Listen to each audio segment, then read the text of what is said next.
Hello everyone, welcome to my channel Rakesh tutorial. আজ আমি দ্বাদশ শ্রেণীর তৃতীয় সেমিস্টারের শিক্ষা বিজ্ঞান নিয়ে আলোচনা করব। অন্তর্ভুক্তিমূলক শিক্ষা পারুল প্রকাশনী বইয়ে যে সমস্ত অনুশীলনী রয়েছে সেই সমস্ত অনুশীলনী নিয়ে আলোচনা করব। আমার কাছে এই বইটা যদিও ছিল না, এই বইটি ফটো আমাকে তুলে সাহায্য করেছে পাপিয়া চৌধুরী, বর্ধমান থেকে।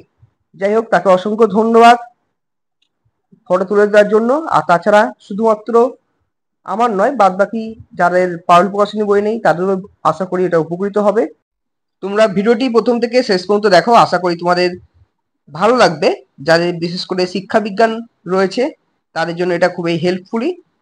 যদি ভালো লেগে থাকে তাহলে অতি অবশ্যই লাইক করো আর কমেন্ট করে জানাও যদি কোনো অসুবিধা হয়, আর বন্ধুদের মধ্যে প্রচুর পরিমাণে শেয়ার করো।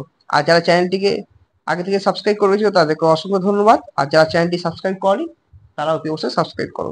তাহলে চলো শুরু করা যাক আজকের আলোচনা। ফার্স্ট কোশ্চেন দেখো, দৃষ্টিহীন শিক্ষার্থীদের জন্য শিক্ষণ পদ্ধতিতে করা হয় সবকটি, অর্থাৎ ব্রেল পদ্ধতি, বৃহদীকরণ পদ্ধতি, শ্রুতি সহগ উপকরণ। এখানে তিনটি হবে, অপশন ডি। 2 নম্বর কোশ্চেন দেখো, মাত্রা অনুসারে বধিরতার শ্রেণী বিন্যাসে আছে সবকটি, অর্থাৎ এ বি সি তিনটি হবে। স্বল্প মাত্রায় বধিরতা, মাঝারি মাত্রার বধিরতা এবং মারাত্মক মাত্রার বধিরতা। পরে কোশ্চেন দেখো, মনোবিদ লয়েনফেল্ড দৃষ্টিহীনদের ভাগ করেছেন তিনটি ভাগে ভাগ করেছেন। ঠিক আছে, তাহলে এই তিনটে কোশ্চেন তোমরা স্ক্রিনশট নিতে পারো অথবা খাতায় লিখে নিতে পারো। এর নেক্সট কোশ্চেন দেখো, 4 নম্বর কোশ্চেন, দৃষ্টিহীন শিশুদের শিক্ষা পদ্ধতি হলো ব্রেল পদ্ধতি। অন্ধ শিশুদের পাঠ্যক্রমের মূল বিষয় হলো ব্রেল পড়া ও লেখা। ব্রেল পদ্ধতির আবিষ্কারক হলেন লুইস ব্রেল। এটা পরীক্ষা খুব দেয়, এগুলো খুব ভালোভাবে তোমরা লিখে রাখবে খাতায়। 7 নম্বর কোশ্চেন দেখো, ব্রেল পদ্ধতি চালু হয় 1829 খ্রিস্টাব্দে। ব্রেল পদ্ধতিতে শিক্ষা হয় দৃষ্টিহীনদের। ব্রেল পাঠে ব্যবহার করা হয় আঙুল। ব্রেল লেখা হয় 6টি বিন্দু দিয়ে। নিচের কোন পদ্ধতিটি দৃষ্টিহীনদের শিক্ষার জন্য ব্যবহার করা হয়? উত্তর হবে ব্রেল। পরে কোশ্চেন, দক্ষ ব্রেল পাঠক মিনিটে সর্বোচ্চ কটি শব্দ পড়তে পারে? সঠিক উত্তর হবে অপশন এ, 60টি শব্দ। নেক্সট কোশ্চেন, ব্রেল টাইপ মেশিনে বোতামের সংখ্যা হলো 6টি। নেক্সট কোশ্চেন, বিপুল ব্রেল লেখক মিনিটে সর্বোচ্চ টাইপ করতে পারেন 60টি শব্দ। নেক্সট কোশ্চেন, স্ক্রিন রিডার যন্ত্র ব্যবহৃত হয় অগ্রসরদের জন্য, মানে যারা একেবারে পিছিয়ে পড়া তাদের জন্য। পরে কোশ্চেন, মেন্টাল ম্যাপ কাদের জন্য ব্যবহার করা হয়? দৃষ্টিহীনদের জন্য। আংশিক দৃষ্টিসম্পন্ন শিশুদের শিক্ষার ক্ষেত্রে সবচেয়ে ব্যবহৃত হয় বড় হরফের বই। পশ্চিমবঙ্গে কোথায় অন্ধদের জন্য শিক্ষক প্রশিক্ষণ কেন্দ্র রয়েছে? সঠিক উত্তর হবে নরেন্দ্রপুরে। Question number 19, white cane stick ব্যবহার করে দৃষ্টিহীন শিশুরা? নেক্সট কোশ্চেন, মূক ও বধির শিশুদের শিক্ষাদানের বৈক্ষিক পদ্ধতির প্রবর্তক হলেন জুয়ান পাবলো বনে। নেক্সট কোশ্চেন, নিচের কোন পদ্ধতিটি মূক বধিরদের শিক্ষার জন্য ব্যবহার করা হয়? উত্তর হবে লিপ রিডিং বা ঠোঁট বা ওষ্ঠ। পরে কোশ্চেন, বাক পঠনের অপর নাম হলো ওষ্ঠ পঠন।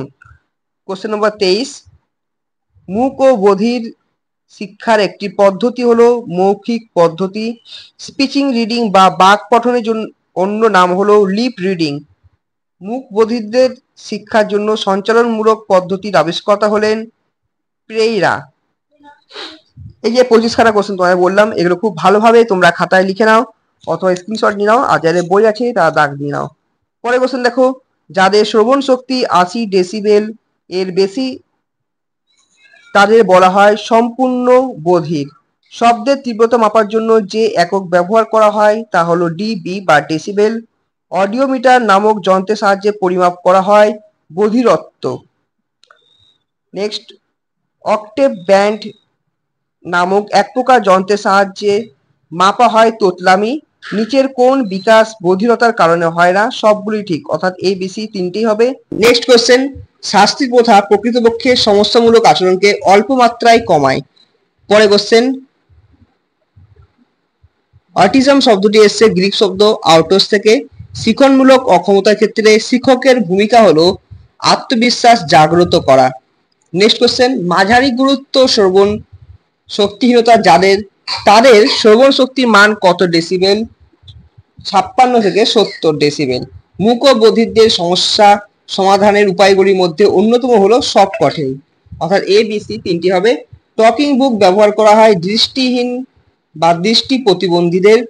WHO এর মতে বিশ্বের মোট জনসংখ্যার 10 বা 10% হলো প্রতিবন্ধী। নেক্সট কোশ্চেন, ঠোঁট নাড়া বা লিপ মুভমেন্ট পদ্ধতি ব্যবহার করা হয় দৃষ্টিহীনদের শিক্ষার জন্য। বাচনিক বিকাশের ক্ষেত্রে মূক ও বধির শিশুরা স্বাভাবিক ঠোঁট নাড়া পদ্ধতি ব্যবহৃত হয় দৃষ্টিহীনদের শিক্ষার জন্য। বাচনিক বিকাশের ক্ষেত্রে মূক ও বধির শিশুরা স্বাভাবিক শিশুদের তুলনায় খুব পিছিয়ে থাকে। এরপর দেখো নেক্সট কোশ্চেনগুলো খুব ইম্পর্টেন্ট, খুব ভালোভাবে তোমরা আশা করি পড়ছো, পড়াশোনা করবে ভবিষ্যতেও। ভারতবর্ষের মুম্বাইয়ে সর্বপ্রথম মূক ও বধিরদের জন্য বিদ্যালয় প্রতিষ্ঠিত হয়। মূক ও বধির শিশুদের পাঠ্যক্রমের অন্তর্গত একটি বিষয় হলো হস্তশিল্প। Next question number 42, mental map ব্যবহার করা হয় দৃষ্টিহীনদের শিক্ষার জন্য। আংশিক দৃষ্টিসম্পন্ন শিশুদের শিক্ষার ক্ষেত্রে বড় হরফের বই ব্যবহৃত হয় বা ব্যবহার করা হয়ে থাকে। পরের কোশ্চেন দেখো কি রয়েছে, মুম্বাইয়ে সর্বপ্রথম মূক বধিরদের শিক্ষা প্রতিষ্ঠান গড়ে ওঠে 1884 খ্রিস্টাব্দে। ভারতে প্রতিবন্ধীদের জন্য পূর্ণাঙ্গ আইন পাস হয় 1995 খ্রিস্টাব্দে।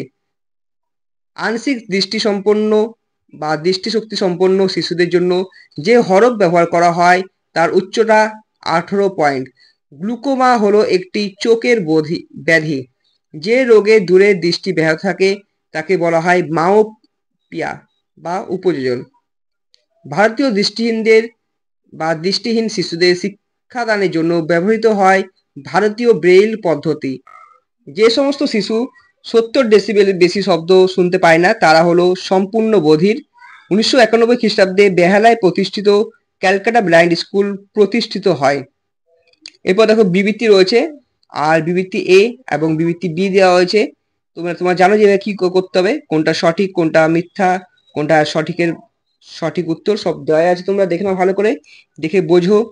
যেমন এক একটা স্টেটমেন্ট পড়ে বুঝবে যে এটা ওর কারণ কিনা, তারপরে সুন্দর করে তোমরা আগে বুঝে শুনে উত্তর দেবে। এটা ফট করে অ্যান্সার দিলে কিন্তু অনেক সময় ভুল হয়ে যাবে। ফট করে যদি গোল করো তাহলে কিন্তু একটা গোল করলে কিন্তু সেটা তোমার পরবর্তী যখন গোল করবে তখন কিন্তু করতে পারবে না, ঠিক আছে? তাহলে এটা যখন বিবৃতি কারণ বা সত্য মিথ্যা বা কোনো ম্যাচিং এইরকম টাইপের যখন থাকবে তখন কিন্তু এক চান্সে তোমরা করবে না। যতটা পারবে সম্ভব তোমরা আগে ভালো করে বুঝবে, দরকার হলে আগে কোশ্চেন পেপারে হালকা করে দাগ দিলে। যদিও দাগ দেওয়ার কোনো নিয়ম নেই, কিন্তু তোমাদের নিজের সুবিধার জন্য একটু একটু করে দাগ দেবে, পুটকি পুটকি করে দাগ দেবে। তাহলে কি হবে, তোমরা স্যাররাও কিছু বলতে পারবেন না বা ম্যামরাও কিছু বলতে পারবেন না।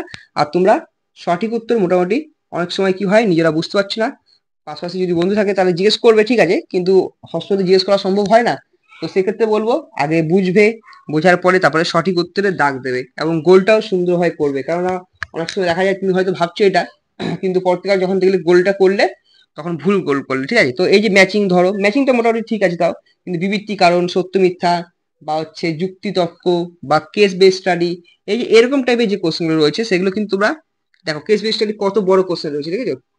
তো সেক্ষেত্রে বলবো তোমরা আগে ভালো করে কোশ্চেন পড়ো, পড়ার পরে কিন্তু তাহলে তোমরা দাগ দেবে। আগে তোমরা কোশ্চেন পেপারে অল্প করে দাগ দেবে, কুটকির মতো দাগ দেবে, যাতে তোমরা নিজেরা বুঝতে পারো, ঠিক আছে? আর তোমরা জানো যে তোমাদের টোটাল 4টি সেট হবে, WXYZ বা ABCD। তো সেক্ষেত্রে বলবো তোমরা যে পাশে যে বন্ধু ওর যার দাগ নম্বর তোমাদের যা দাগ নম্বর কিন্তু একই হবে না। তো সেক্ষেত্রে তোমরা খুব ভালোভাবে কোশ্চেন কেয়ারফুলি পড়ো এবং দরকার হলে তোমাদের সঙ্গে যাদের সঙ্গে সেট রয়েছে তাদের সঙ্গে মিলিয়ে নাও। এবার দেখো 79 রয়েছে ক্রমানুসারে সাজাও বা রিঅ্যারেঞ্জ। প্রথমে অমৃতসরের শিশুদের জন্য বিদ্যালয় স্থাপন করা হয়, তারপর দেরাদুনে করা হয়, তারপর লাস্টে করা হয় বেহালায় 1991 খ্রিস্টাব্দে। আর দেরাদুন কিন্তু পশ্চিমবঙ্গের মধ্যেই পড়ছে। এবার দেখো ছবি দিয়েছে, দেখো প্রথম ছবিটা দেখা যাচ্ছে শিক্ষিকা শিক্ষণে অসমর্থ শিশুদের পাঠ্যক্রমে করে দিচ্ছে। এবার কানের ছবি দিয়েছে, শ্রবণের সহায়ক যন্ত্র, এটা কানের মেশিন। এবার দেখো একটা ছবি দিয়েছে এখানে, দৃষ্টিহীন শিক্ষার্থীর জন্য এটা একটা পদ্ধতি। ঠিক আছে, তো এগুলো খুব একটা ভালোভাবে তোমরা বুঝবে, আর ছবিগুলো ভালো করে দেখে যাবে। প্রত্যেক বইয়ের মধ্যে যা যা ছবি রয়েছে সেই ছবিগুলো অতি অবশ্যই ভালো করে দেখবে। আর দেখো এখানে লেখা, এখানে দেখো মা তার শিশুকে পড়াচ্ছেন ব্রেইল পদ্ধতি। তাহলে যে ব্রেইল পদ্ধতি মানে কাদের? দৃষ্টিহীন শিক্ষার্থীর জন্য। তাহলে এই ছিল আমাদের আলোচনা। দেখা হচ্ছে নেক্সট ভিডিওয় নতুন কিছু টপিক নিয়ে। আর যদি তোমাদের কোনো অসুবিধা হয় তাহলে অতি অবশ্যই কমেন্ট করে জানাবে।